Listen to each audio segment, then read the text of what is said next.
ne aflăm la Academia de Snooker din Bacău, parte integrantă din Federația de Snooker-ist. Aici a avut loc o sesiune de antrenamente cu cunoscutul jucător de snooker profesionist Nigel Bond. Hello Nigel. Hi. Welcome to Romania. Thank you. Nigel, you've been here most a week training Romanian players. First of all, I want to thank you for giving Romanian players a chance to improve their game and to learn from you. You've been coaching for almost a week. What are your first impressions about Romanian snooker players? Yeah, I mean, obviously, I think there's been 11 boys, 5 of them sort of starters, learners, if you like, and then 6 that are more intermediate. Yeah.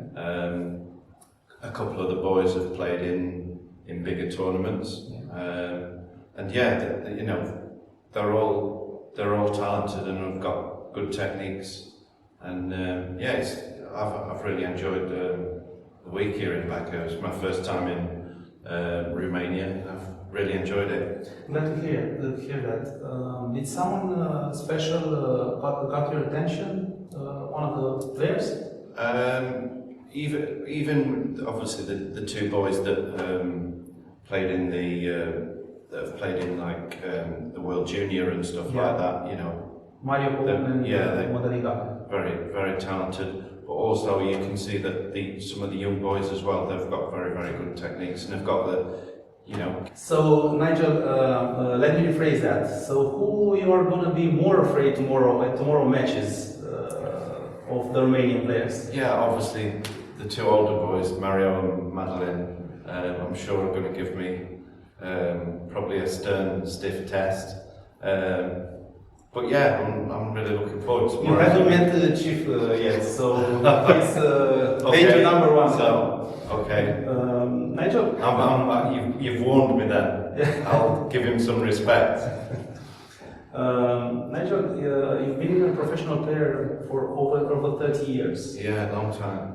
Yeah, what is your secret? How can you stand at the top of your game for that long? Well, obviously for me, the mid-90s were the good years for me.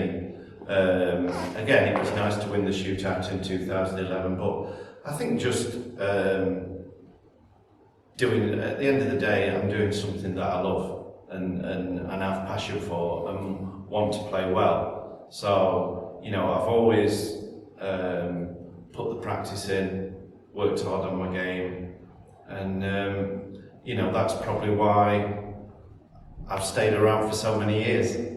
Yeah, people say the golden age of snooker is, they say 70s, 80s, I say 70s, 80s, 90s, 20s. Yeah, and obviously, you know, the class of 92, Mark Williams, Ronnie O'Sullivan, John Higgins, and they're all still in the top 16 and still, you know, winning tournaments. So it just goes to show, you know, how good they are.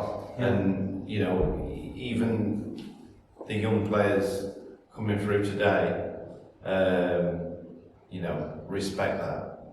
Yeah, I have a question for you. You know, Arnold Schwarzenegger once said the difference between very good bodybuilders and great bodybuilders is that 3 reps they do after they cannot do anymore. On similar lines, what differentiates a good snooker player that a great? I think obviously somebody that works really hard at the game, but that has also the mental strength. That is a big thing, and it's very hard to teach that. I think that you're probably born with that, you know, or if you've been, or if you've had some sort of trials and tribulations in your life that probably makes you a stronger person. But yeah, the mental strength really. I think that's more important. I think when it gets to a certain level, obviously you still need to put the hours and hours of practice in to get the results, but also having mental strength as well. to pick yourself up after defeats and just to go out there and keep winning. I asked you this because I see a lot of players who can make 10 centuries in a row. They're not in the top 16. No, shocked. But there's only 16 players that can be in the top 16. Yeah. And obviously the top 16 are there for a reason. Yeah. And the reason is they win matches when it matters. You know, we can all make century breaks in practice, but you have to go out there and do it in front of the cameras, in front of a big audience when it matters, and that's why the top 16 are where they are. Yeah. So first time when I played in one PTC, I got shocked. A friend of mine, Raresh, played with David Grace. At that time, I didn't know who David Grace is. And we talked and we said, nah, you have a chance. Maybe we don't know. Maybe we have a chance. And we got to the match. And one whole century. Second frame, century. Third frame, I think it was a 90, and the fourth frame, 250s. There's not many times when somebody actually plays unbelievable snooker. That might have been one of them occasions where, you know, 2 centuries and 90, 250s. You can't really do anything like that, and you know, your friend has probably not even played a bad shot, but lost 4-0. And that is snooker, and you've got to have, like I said before, you have to have that mental strength where you've maybe been practicing for hours and hours and hours, and you probably don't even get a shot. You know, that's what snooker is. You just sat down in your chair. So you need to have the mental strength to go away, to still keep putting the hours in, to hope that your day will come. Very nice, very nice. So you reached, in 1995, you reached the Crucible final. I heard a lot of players who said achieving that final and being in one table setup is a wonderful feeling for a snooker player. Can you please share that experience with us? I mean, obviously I've been lucky to play at the Crucible with the one table setup, and obviously when the tournament starts it's 2 tables and it's quite tight, you know, but then when you get to the one table setup in the middle of the floor, it seems like a hell of a long way to walk from your chair to the table, but it's just it only holds 1,000 people, so the atmosphere is very, very special. For a snooker player, it's every snooker player's dream to play at the Crucible. But for me to be involved in a world final, you know, it's, you know, one of the, you know, probably if not the biggest highlight of my career.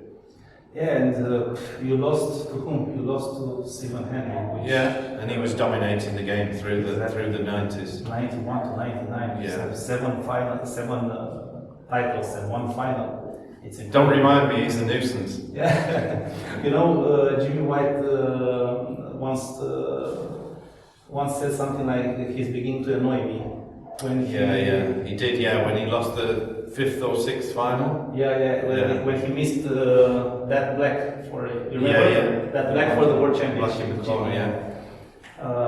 But next year, in 1996, you got your revenge. You won. Not only that, you beat Stephen Henry 5-4, I think. But you only beat Stephen Lee, I think, Aaron Manus, and not to mention John Higgins in the final. I remember that black. It was similar, the black who won the trophy. It was similar with the one that had Dennis Taylor had, but yours was 10 times harder. I know you played it extremely positive. Can you tell me what was going through your mind? I don't know really. I mean, obviously I've potted the pink, taken a look at the black, and thought, you know, go for it, and you just fully commit 100% to the shot, and you know, luckily for me, it went in. Yeah, it was a positive shot. You have to, on any shot, you have to commit 100% to the shot. When you're making your decision, you just have to commit fully. I saw on your face you were relaxed. John Higgins was... Yeah, you know, I mean, John will be the first to admit that I played the best snooker all day, but John being such a good match player, I just couldn't shake him off. And then obviously it got towards the end of the match and it looked like I was going to lose. And then managed to get the snooker and coming back from 69 and win the frame. You made a snooker at... on the green. Green? I think so, yeah. Yeah, you have to be very prepared, very tough mentally to come back from 69. Yeah. And like I said, you have to be mentally strong and never ever give up. Snooker's a funny game. A match can turn just on one shot, so you just have to keep persevering. Really, it punishes you if you don't take your chance. They don't take your chance. Yeah, the balls never forgive. Yeah, you're right. I love Ronnie, John Higgins, Judd Trump, but you know who I admire the most? Grandot and Selby. Because they give 1,000% each time, and I love Graham Dott particularly doesn't get the credit he deserves. Yeah. You know, he's been world champion, 3 world finals, and I don't think he gets the credit that he deserves. Selby's obviously, you know, a great champion and very, very tough mentally. Obviously, you know, he's having a few problems. Again, you know, even him, you know, he's admitted he's having a few mental health issues. I think going back to, you know, when his father died, you know, and he spoke out about that. So, the